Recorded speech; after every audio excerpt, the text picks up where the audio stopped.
사도신경으로 신앙 고백했습니다. 나는 전능하신 아버지 하나님 천지의 창조주를 믿습니다. 나는 그의 유일하신 아들 우리 주 예수 그리스도를 믿습니다. 그는 성령으로 잉태되어 동정녀 마리아에게서 나시고 본디오 빌라도에게 고난을 받아 십자가에 못 박혀 죽으시고 장사된 지 사흘 만에 죽은 자 가운데서 다시 살아나셨으며 하늘에 오르시어 전능하신 아버지 하나님 우편에 앉아 계시다가 거기로부터 살아있는 자와 죽은 자를 심판하러 오십니다. 나는 성령을 믿으며 거룩한 공교회와 성도의 교제와 죄를 용서받는 것과 몸의 부활과 영생을 믿습니다. 아멘. 민수기 5장과 6장입니다. 여호와께서 모세에게 말씀하여 이르시되 이스라엘 자손에게 명령하여 모든 나병 환자와 유출증이 있는 자와 죽음으로 부정하게 된 자를 다 진영 밖으로 내보내되 남녀를 막론하고 다 진영 밖으로 내보내어 그들이 진영을 더럽히게 하지 말라. 내가 그 진영 가운데에 거하느니라 하시매 이스라엘 자손이 그같이 행하여 그들을 진영 밖으로 내보내었으니 곧 여호와께서 모세에게 이르신 대로 이스라엘 자손이 행하였더라. 여호와께서 모세에게 말씀하여 이르시되 이스라엘 자손에게 이르라. 남자나 여자나 사람들이 범하는 죄를 범하여 여호와께 거역함으로 죄를 지으면 그 지은 죄를 자복하고 그 죄값을 온전히 갚되 5분의 1을 더하여 그가 죄를 지었던 그 사람에게 돌려줄 것이요 만일 죄값을 받을 만한 친척이 없으면 그 죄값을 여호와께 드려 제사장에게로 돌릴 것이니 이는 그를 위하여 속죄할 속죄의 수장과 함께 돌릴 것이니라. 이스라엘 자손이 거제로 제사장에게 가져오는 모든 성물은 그의 것이 될 것이라. 각 사람이 구별한 물건은 그의 것이 되나니 누구든지 제사장에게 주는 것은 그의 것이 되느니라. 여호와께서 모세에게 말씀하여 이르시되 이스라엘 자손에게 말하여 그들에게 이르라. 만일 어떤 사람의 아내가 탈선하여 남편에게 신의를 저버렸고 한 남자가 그 여자와 동침하였으나 그의 남편의 눈에 숨겨 드러나지 아니하였고 그 여자의 더러워진 일에 증인도 없고 그가 잡히지도 아니하였어도 그 남편이 의심이 생겨 그 아내를 의심하였는데 그의 아내가 더럽혀졌거나 또는 그 남편이 의심이 생겨 그 아내를 의심하였으나 그 아내가 더럽혀지지 아니하였든지 그의 아내를 데리고 제사장에게로 가서 그를 위하여 보리가루 10분의 1 에바를 헌물로 드리되 그것에 기름도 붓지 말고 유향도 두지 말라. 이는 의심의 소재여 죄악을 기억나게 하는 기억의 소재라. 제사장은 그 여인을 가까이 오게 하여 여호와 앞에 세우고 토기에 거룩한 물을 담고 성막 바닥에 티끌을 취하여 물에 넣고 여인을 여호와 앞에 세우고 그의 머리를 풀게 하고 기억나게 하는 소재물 곧 의심의 소재물을 그의 두 손에 두고 제사장은 저주가 되게 할 쓴 물을 자기 손에 들고 여인에게 맹세하게 하여 그에게 이르기를 네가 내 남편을 두고 탈선하여 다른 남자와 동침하여 더럽힌 일이 없으면 저주가 되게 하는 이 쓴물의 해독을 면하리라. 그러나 네가 내 남편을 두고 탈선하여 몸을 더럽혀서 내 남편 아닌 사람과 동침하였으면 제사장이 그 여인에게 저주의 맹세를 하게 하고 그 여인에게 말할지니라.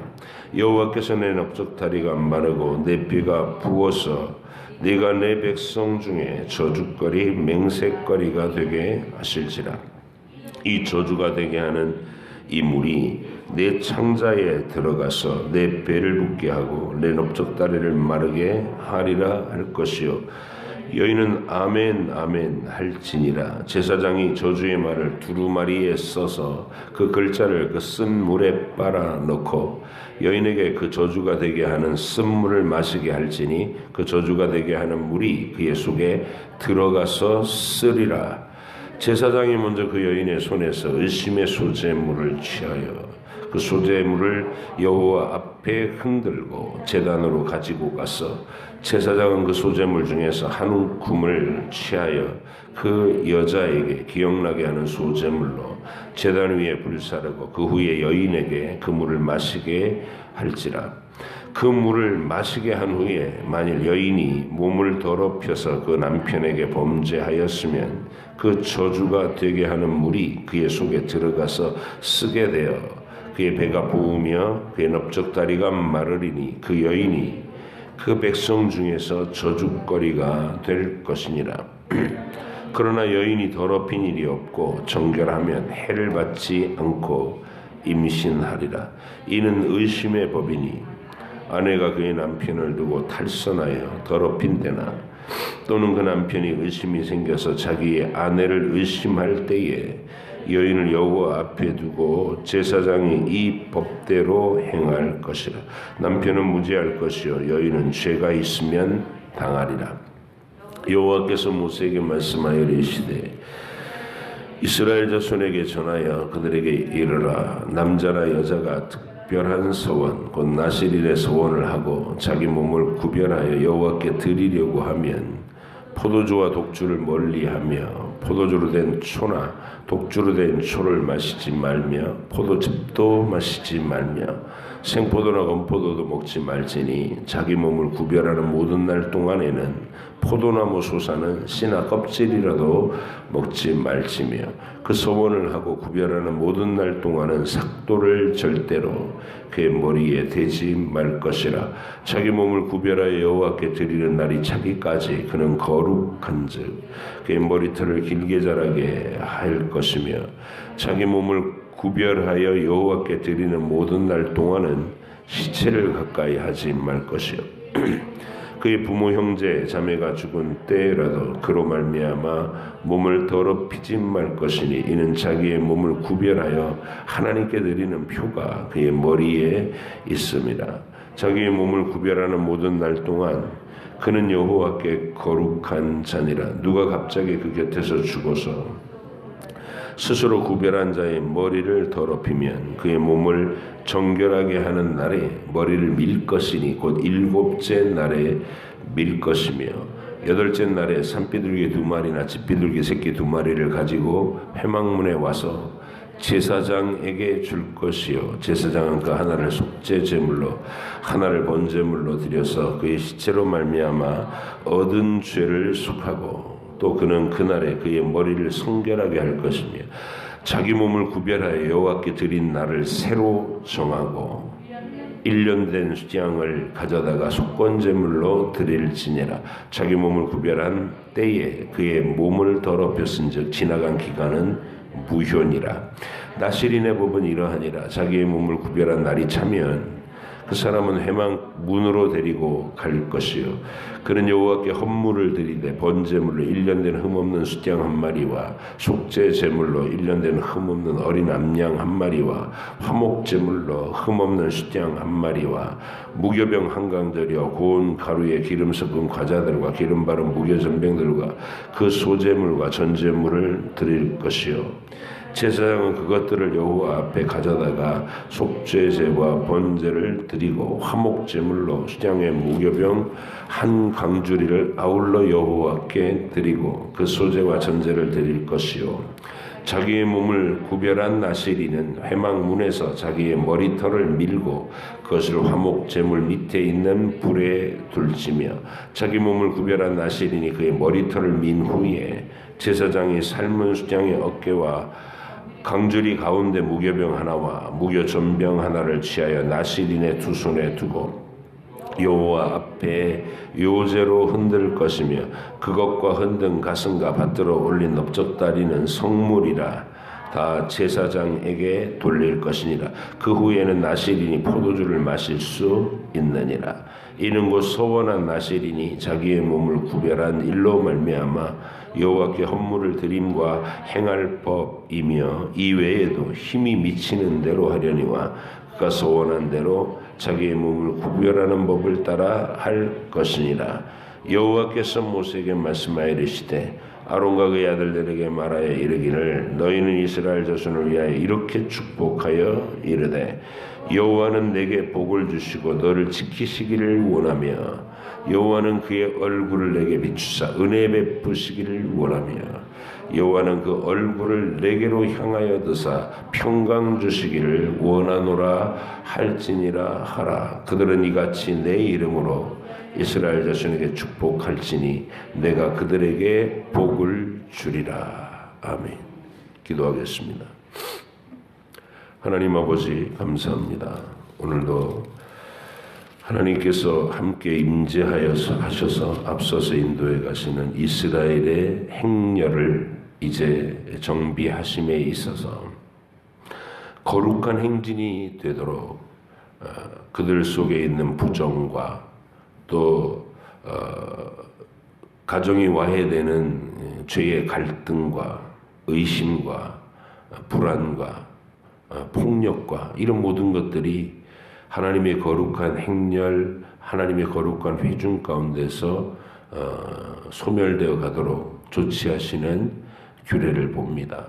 또한 거룩한 나실인의 소원을 가지고 마치 하나님께서 제사장을 위임하듯이 영화롭고 아름다운 그런 의식으로 그 헌신의 고백을 받으신다는 것, 하나님께 우리가 어떤 마음으로 각 사람이 왕같은 제사장으로서 자기 자신을 하나님께 드려야 할지를 오늘 이 본문을 통해 늘 기억하게 하시고 하나님을 기쁘시게 하는 마음의 정함, 마음의 결정을 우리가 늘 일평생 살아가면서 하나님께 기도하고 또 결심하고 지켜나가는 그런 충성된 헌신이 있게 하여 주옵소서.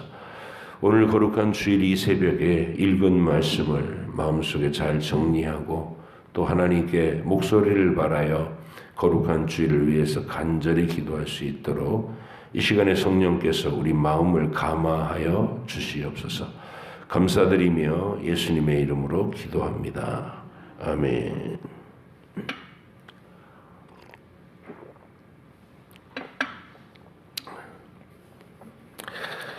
5장에서 이제 부정한 사람들, 레위기 규례에서 부정을 입은 사람들의 그 내용을 다 얘기했죠.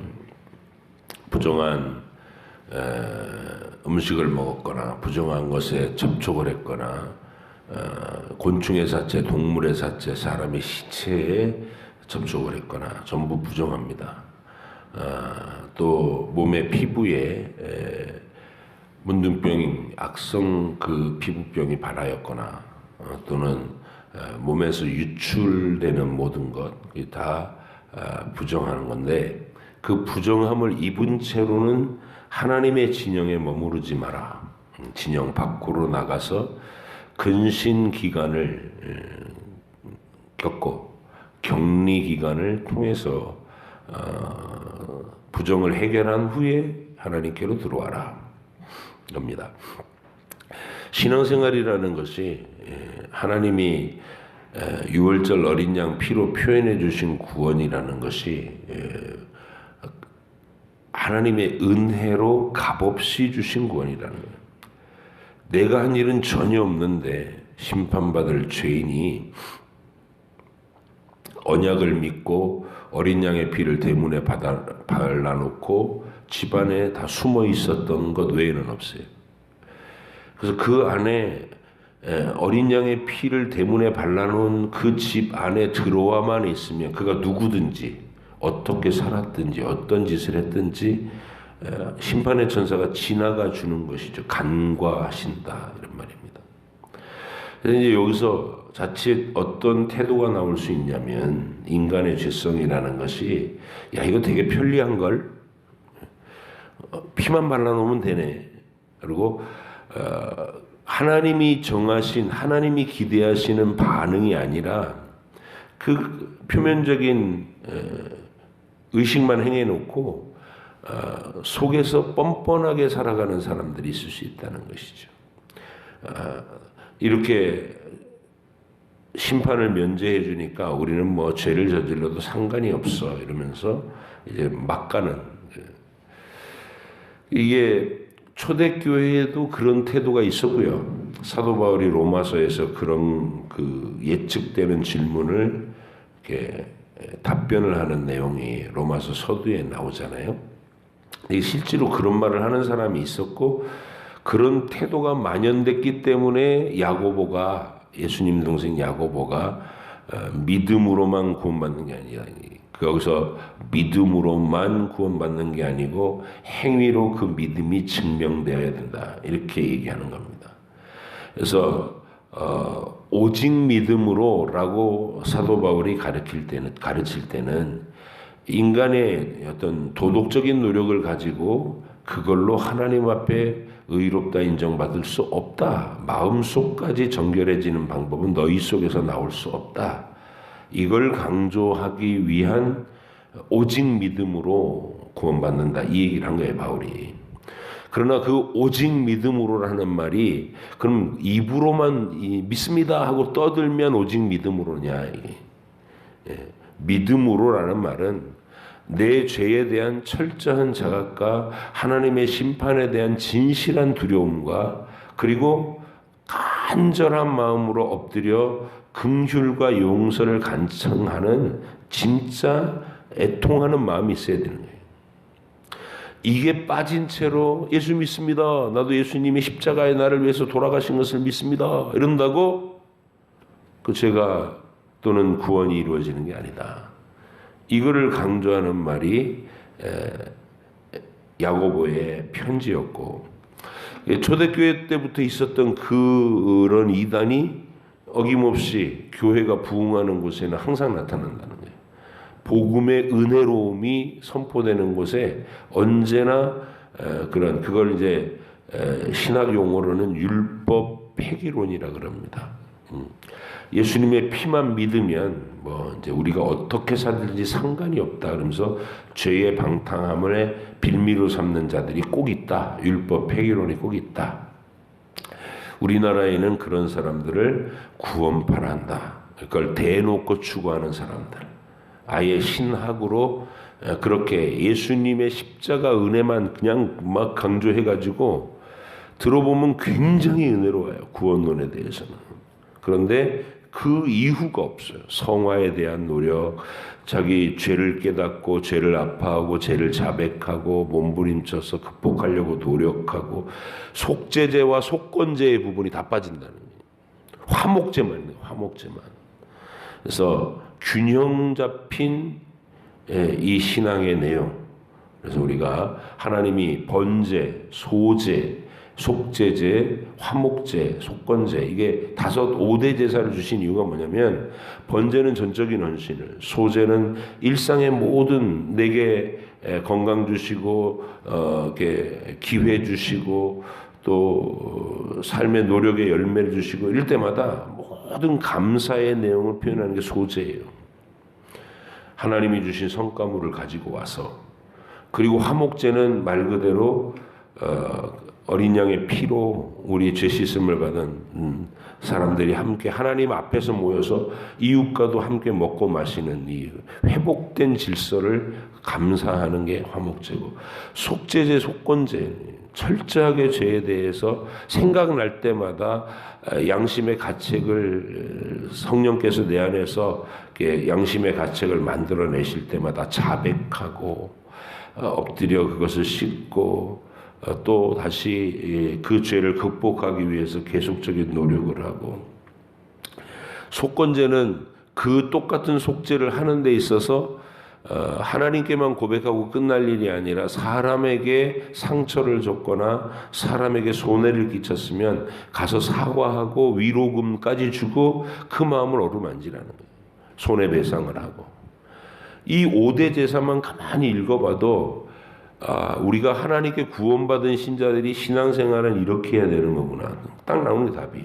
전적으로 헌신하고 나를 다 불살라 바치고 항상 감사하고 그리고 하나님과 내가 화목된 사실을 늘 기뻐하는 모임에 항상 모임을 열고 그리고 속죄제 속건제의 삶을 사는 거예요. 책임지고 사과하고 애통하면서 극복하려고 몸부림치는 그 누구보다도 치열한 구도의 삶이 신자의 모습에 나타나야 된다는 것이죠. 그래서 오늘 하나님과 함께 이제 약속의 땅으로 행진해 가야 될 지점이에요. 시내산에 교육 다 받고 자 이제 출발할 준비 그러면서 먼저 하나님 숫자부터 세셨잖아요. 숫자부터 세셨다는 말은 너를 이 공동체에 인정한다. 주민등록해 준 거예요. 내가 너를 파악했다. 내가 너를 안다. 그리고 나서 하나님께서 이 대열에서 부정함을 입은 자는 뻔뻔하게 그냥 그래서 아무 문제 없는 것처럼 가서 이렇게 아무 생각 없이 떨렁떨렁 따라오지 마라. 떨렁떨렁. 부정함을 입었으면 진 밖으로 나가서 근신 기간을 거치라는 거예요. 하나님이 해제될 부정을 씻을 때까지 부정이 해제될 때까지.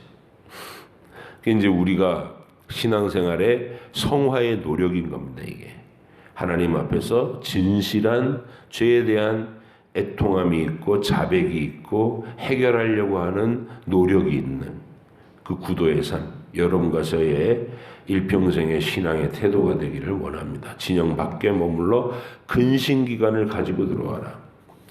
그다음에 죄의 값, 이 속건제 얘기를 특별히 당부하는 거예요. 속건제.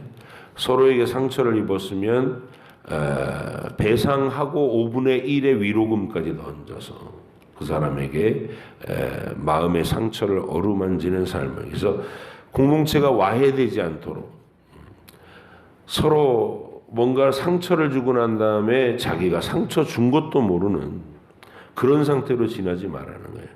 누군가에게 상처를 주거나 손해를 끼쳤으면 하나님 앞에서도 제사를 올리고 그 사람 앞에 그 사람에게도 손해배상을 하고 위로금을 전달하는 이 책임 있는 삶을 살아라.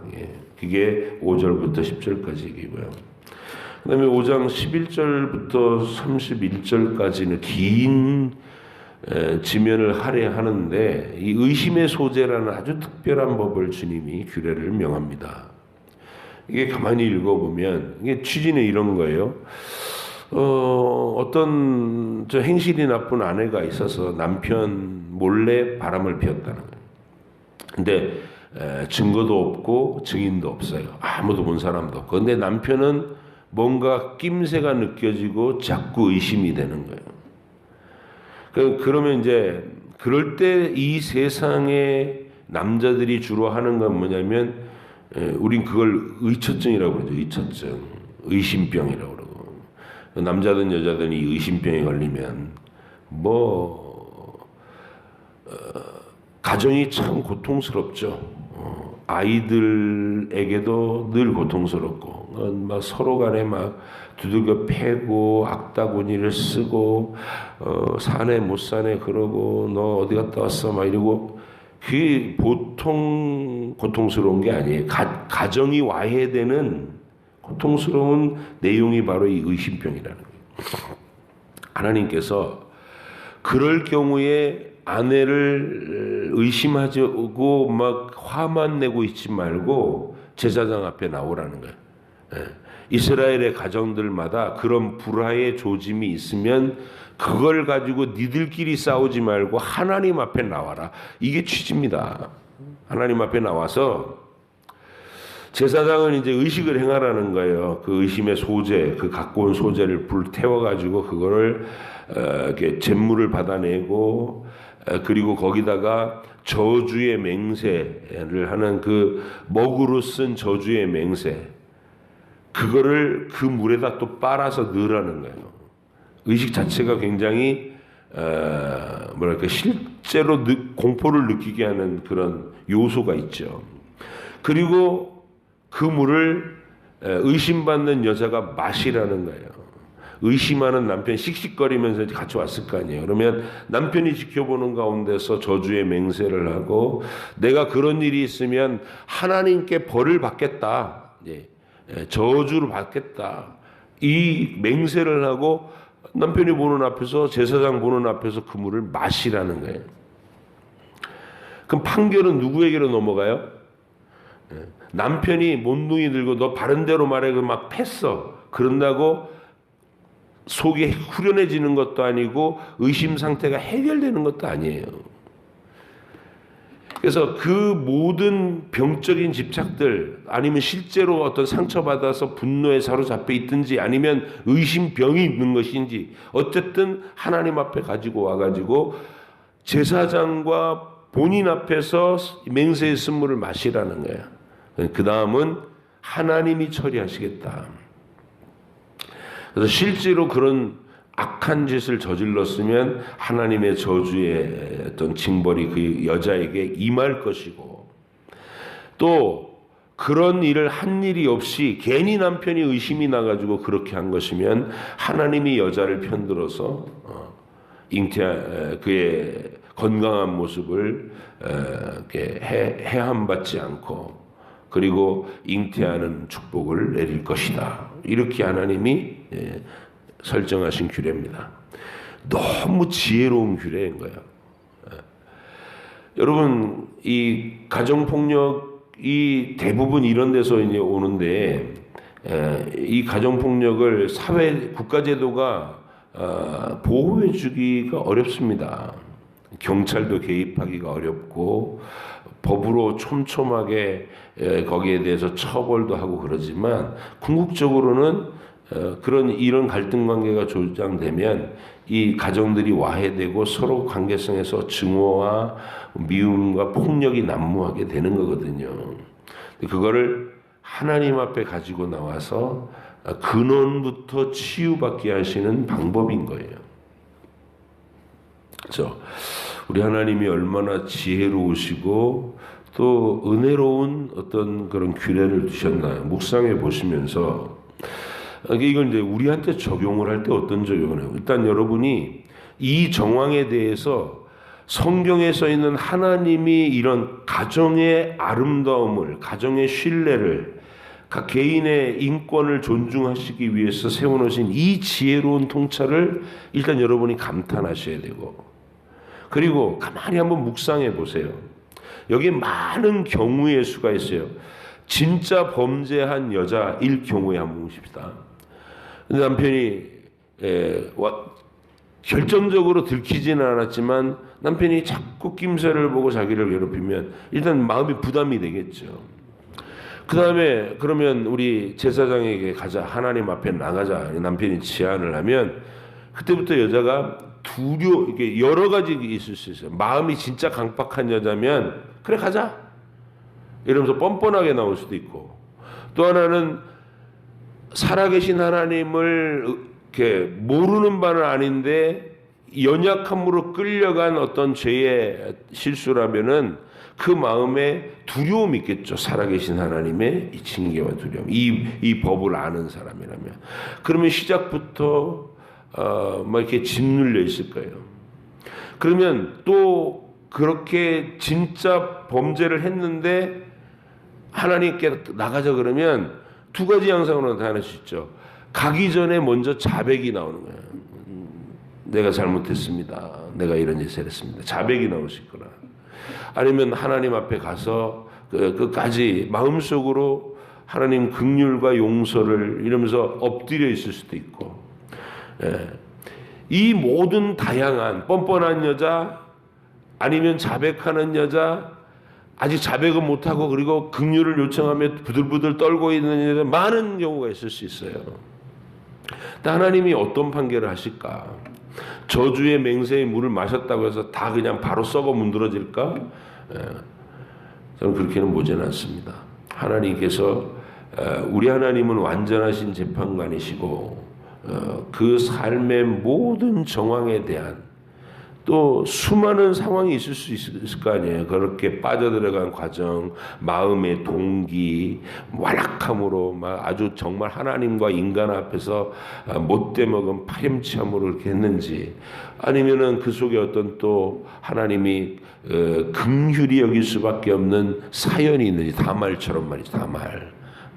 유다의 며느리 다말처럼 하나님의 언약에서 떨어져 나갈 수 없습니다 라고 하는 그 간절한 울음이 있는 것이니, 그 속에 하나님이 그 모든 것을 보시고 균형 있게 판단하신다는 것이죠. 그래서 저는 이 규례를 읽을 때마다 참 하나님이 이렇게 세밀하시고 이렇게 지혜로우시구나. 개인의 갈등의 그 시초를 아예 하나님 편에서 내가 맡아서 한다.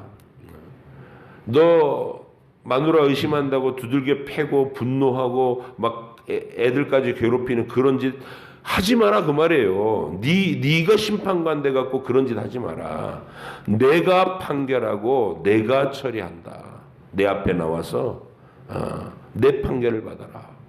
그래서 하나님 앞에서 죄 지은 여자는 혹시 대부분의 많은 경우에 의심병 남편이 이 짓을 할 거 아니에요? 멀쩡한 아내를 데려다가 이 의식을 할 거라고, 의심병이 도지면. 그럼 이제 제사장 앞에 와서 아내가 떳떳하니까 하나님 앞에서도 간절하게 제사장 앞에서 이 물을, 저주의 쓴 물을 마셨어요. 아무 일도 없어. 그럼 이제 남편이 어떻게 되는 거예요? 제사장한테 책망받겠죠. 너는 아무 일도 없는 아내를 그렇게 의심하고 그랬어도 되겠냐. 권면도 받고 이웃 사람들한테도 청구도 받고 야단을 맞을 거예요. 그래서 스스로 함부로 하지 못하도록. 그게 하나님의 지혜입니다. 개인적으로 네가 날뛰지 마라. 하나님 앞에 모든 판결은 하나님께 있다. 의심하고 막 두들겨 패고 이런 거 절대로 하지 마라. 이런 내용이 이 민수기 5장 의심의 소재라는 이름의 아주 지혜로운 규례를 우리가 볼 수 있습니다.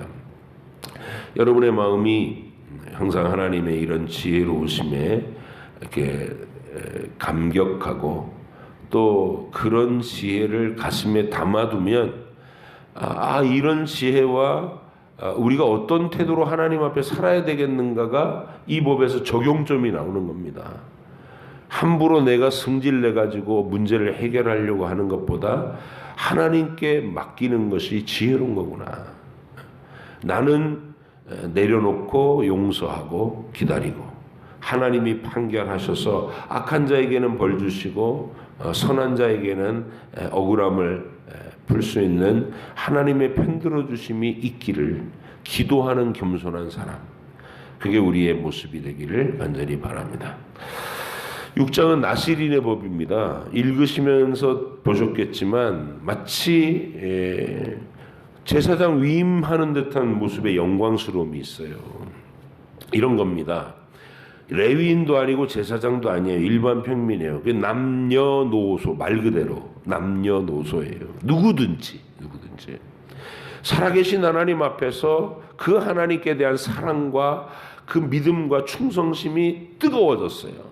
내 하나님께 뭘 드리고 싶어. 내 자신을 온전히 표현하고 싶어. 이 믿음을 고백하고 싶어. 그러면 나실 서원을 할 수 있는 거예요. 서원을. 하나님, 제가 하나님을 얼마나 사랑하는지를 1년 동안 내가 나실 서원을 하고 보여드리겠습니다. 그때부터는 포도주와 독주, 자기가 즐기는 육신의 기호를 다 끊어요. 오직 하나님께만, 주님만이 나의 쾌락이고 주님만이 나의 위로고 주님만이 나의 행복입니다. 이렇게 고백하는 것. 포도주와 독주를 끊는 건 그 얘기입니다. 주님이 나의 즐거움입니다. 그리고 머리를 자르지 말라는 거예요. 예. 머리를 자르지 않는다는 얘기는 내가 나를 컨트롤하지 않는 것. 나는 하나님의 지배 아래, 주님의 복종 아래 있다. 그 뜻이에요. 그래서 순종의 의미입니다. 머리를 자르지 않는다는 것은 하나님께서 나를 통치하시는 그대로 두겠습니다. 인위적인 어떤 내 머리, 내 마음에 들도록 이렇게 단장하지 않겠다는 거예요. 그게 순종입니다. 그래서 그것을 하나님께 나실 소원하고 드리는 사람은 그 이제 소원이 완결되는 날에 지켰어요. 1년 동안 그걸 다 잘 지켰어요. 그러면은 1년 후에 머리를 잘라서 하나님께 번제, 소제, 화목제 이걸 다 드리라는 거예요. 제사장이 위임식 할 때 그 모든 5대 제사를 다 드리는 것처럼 하나님이 너를 어떤 레위인 못지않게 어떤 제사장 못지않게 누구든지 그런 거룩한 소원을 갖고 하나님 앞에 아름다운 나실 소원을 지켜내면 내가 너를 기뻐하노라, 이걸 표현해 주시겠다는 거예요. 여러분, 그래서 이제 오늘날에는 우리가 이거를 소원기도라는 거예요. 소원기도, 또 작정기도라는 그 아주 아름다운 전통이 우리 1세대, 2세대 한국교회 신앙 우리 초대교회 사람들은 그런 걸 했어요. 작정기도를 한다고. 삶에 간절한 문제가 생기거나 아니면 하나님 앞에 정말 옛날에 나실인들이 가졌던 그 거룩한 소원처럼 하나님께 자기를 드리고 싶은 마음이 있으면 하나님, 제가 100일 동안 매일 몇 시에 하나님 앞에 나아가서 하나님께 늘 기도하면서 지내겠습니다. 저녁마다 나와서 자기 시간을 하나님께 드리고 그 100일이 차는 날은 감사한 예물을 올리고 하나님, 그 100일 동안 하나님과 친밀한 교제에 많은 은혜를 주셔서 너무너무 감사합니다, 이런 표현을 하고, 이게 나실 소원이에요. 그래서 이런 일정 기간을 하나님께 드리겠다고 소원하고, 이스라엘 백성들에게 그게 1년이고 아니면 몇 달이고 1년이고 2년이고 이렇게 자기 마음에 정해가지고 그 기간을 세상 즐거움을 끊고 하나님께만 집중하는 시간으로 보내는 거예요. 그걸 하나님이 얼마나 기뻐하시는지 그걸 표현해 주신 것이 나실 소원이다. 여러분과 제가 평생을 살면서 이 나실 소원 한번 해보는 거 굉장히 의미가 있습니다. 여러분 인생에서 삶이 정말 고통스러울 때 그런 나실 소원을 해보세요. 아니면 기도원에 들어가서 한 주간을 완전히 주님만 바라보고 하나님의 은혜만 사모하는 성경 읽기, 통독을 시도한다든지, 이게 전부 나실 소원의 어떤 방향처럼 우리가 하나님과 더 깊어지기 위해서 인생의 어느 시간을 하나님께 집중해 드리는 그런 귀한 일을 해보시면 하나님이 그것을 얼마나 기뻐하시는지 깨닫게 될 겁니다. 중간에서 본의 아니게 부정과 접촉을 했으면 무효라는 거예요. 그날부터 다시 시작해야 돼요. 지나간 것은 무효고 머리를 다 깎고 다시 이제 머리가 자라는 과정을 하나님께 드리는. 그래서 이 나실 소원은 결심해 놓고 하나님 취소입니다. 취소입니다. 이렇게 시건을 하는 행위를 하지 말고 오히려 더 철저한 마음으로 하나님을 향한 진실한 고백을 올려드릴 수 있는 여러분도 나실인들이 되시기를 주의 이름으로 축복합니다. 오늘 거룩한 주일에 이러한 또 하나님의 은혜로운 법들을 묵상하시면서 우리 하나님과 성경은 정말 위대하구나, 이런 마음으로 거룩한 주일을 맞이하시기를 축복합니다. 기도하겠습니다. 하나님 아버지, 감사합니다. 말씀의 한 장 한 장을 읽을 때, 한 구절 한 구절을 읽을 때 우리는 주님의 성품을 보고 주님의 얼굴을 뵙습니다. 글자를 읽는 것이 아니라 하나님을 뵙는 것임을, 하나님과 만나 대화하고 또 어루만지고 품에 안기고는 사랑을 나누는 것임을 깨닫게 하여 주옵소서. 그리하여 이 땅에 이렇게 매일 성경을 읽고 하나님과 동행하는 무리가 점점 더 늘어가게 하시고, 교회의 숫자를 채우는 자들이 아니라 진짜 그리스도인, 진짜 하나님의 사람들이 이 대한민국 안에 차고 넘치게 하여 주옵소서. 감사드리며 예수님의 이름으로 기도합니다. 아멘. 하늘에 계신 우리 아버지, 아버지 이름을 거룩하게 하시며 아버지의 나라가 오게 하시며 아버지의 뜻이 하늘에서와 같이 땅에서도 이루어지게 하소서.